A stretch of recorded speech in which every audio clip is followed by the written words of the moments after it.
ভারতের প্রতিরক্ষা ইতিহাসে এক নতুন অধ্যায় সূচনা হতে চলেছে। দীর্ঘ প্রতীক্ষার পর রাশিয়া তাদের সর্বাধুনিক পঞ্চম প্রজন্মের সেলফ ফাইটার জেট Su-57E নিয়ে ভারতের দরজায় কড়া নাড়ছে। তবে এবারে অফারটি শুধু বিমান বিক্রির মধ্যে সীমাবদ্ধ নেই। ক্রেমলিন ভারতকে এমন কিছু দেওয়ার প্রতিশ্রুতি দিয়েছে যা আমেরিকা বা ফ্রান্সের মতন দেশগুলি সচরাচর দিতে চায় না। সম্পূর্ণ টেকনোলজি ট্রান্সফার এবং সোর্স কোড অ্যাক্সেস। এই অফারটি এমন এক সময়ে এসেছে এখন ভারত তার আকাশ সীমানা সুরক্ষায় এক যুগান্তকারী পরিবর্তনের মধ্যে দিয়ে যাচ্ছে। একদিকে ফ্রান্সের রাফাইলের নির্ভরযোগ্যতা, অন্যদিকে রাশিয়ার মেক ইন ইন্ডিয়ার পূর্ণ সমর্থন। ভারত এখন এক ভূ রাজনৈতিক দাবার বোর্ডের সামনে দাঁড়িয়ে।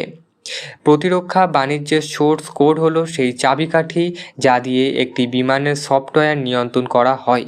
পশ্চিমা দেশগুলি যেমন আমেরিকার F-35 বা ফ্রান্স রাফায়েল বিমান বিক্রি করলেও তাদের সোর্স কোড শেয়ার করতে নারাজ। ফলে ভারত চাইলেও নিজস্ব কোনো মিসাইল বা র্যাডার এই বিমানগুলোতে সহজে যুক্ত করতে পারবে না। কিন্তু রাশিয়ার অফারটি ভারতের জন্য কেন গেম চেঞ্জার হতে পারে তার কিছু কারণ নিচে আমি বলছি। রাশিয়া জানিয়েছে ভারত চাইলে এই বিমানে ভারতের তৈরি করতে পারে। এটি ভারতের আত্মনির্ভর ভারত এবং মেক ইন ইন্ডিয়া প্রকল্পের জন্য একটি বিরাট জয়। এর ফলে হিন্দুস্তান এরোনমিক্স লিমিটেড Su-57 জেটের ভারতের নিজস্ব অস্ত্র অনায়াসেই ইনগ্রিডিয়েন্ট করতে পারবে। Su-57 একটি স্টেলথ বিমান যা শত্রুর র্যাডারকে ফাঁকি দিতে সক্ষম। এর সুপার ক্রুজ সক্ষমতা এবং অত্যাধুনিক এভিনিক্স ভারতের চীন ও পাকিস্তানের তুলনায় আকাশে কয়েক ধাপ এগিয়ে দেবে। ভারতের বর্তমান ফ্রান্স থেকে কেনা 36টি রাফাইল জেট ব্যবহার করছে। রাফাইল যুদ্ধের ময়দানে প্রতিরক্ষী এবং অত্যন্ত নির্ভরযোগ্য, কিন্তু রাফায়েল একটি 4.5 প্রজন্মের বিমান। অন্যদিকে Su-57 হচ্ছে পঞ্চম প্রজন্মের। Su-57 এবং রাফায়েল আমি একটা পরিষ্কারভাবে বিশ্লেষণ করছি। প্রজন্ম সু 5 প্রজন্মের আর রাফাইল 4.5 প্রজন্মের। সোর্স কোড দেয়া হবে Su-57 আর রাফাইলে ফান্ডস দিতে অস্বীকার করছে। মেক ইন ইন্ডিয়া যৌথ উৎপাদনের প্রস্তাব সুতে পাওয়া যাবে এবং রাফাইল এখনও আলোচনাধীন।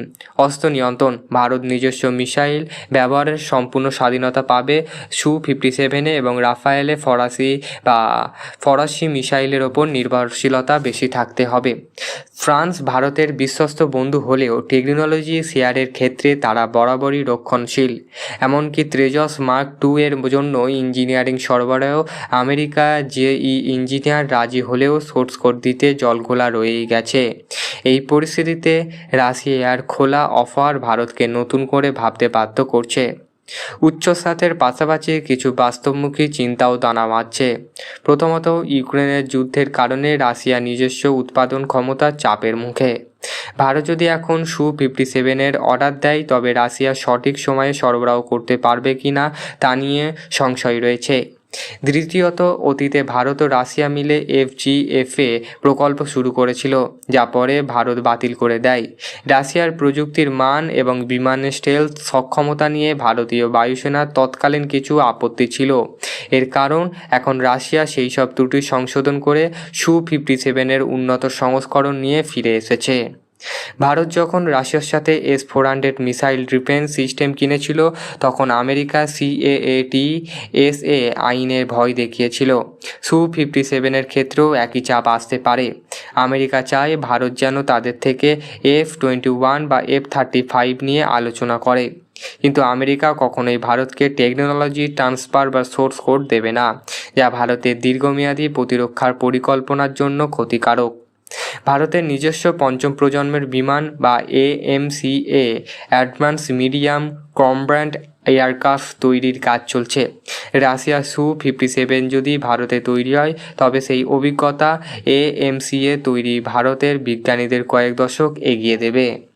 ভারত এখন আর শুধু একজন ক্রেতা হয়ে থাকতে চায় না, বরং প্রযুক্তির মালিকও হতে চায়।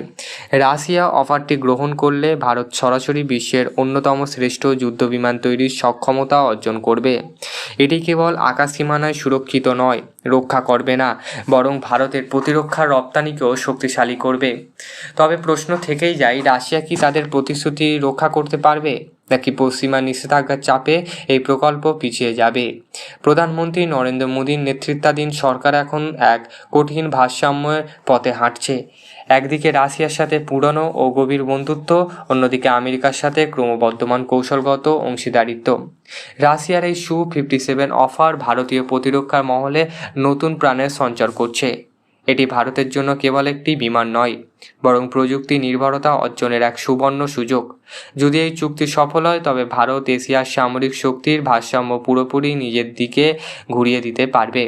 ভারতের আকাশে ডানা মেলবে কি রাশিয়ার এই ফেলানো সময় এবং ভূ রাজনীতি তাই বলবে। একটু অপেক্ষা করতে অবশ্যই আমাদের চ্যানেলের সাথে থাকুন, খবর আপনারা ঠিক টাইমে পেয়ে যাবেন।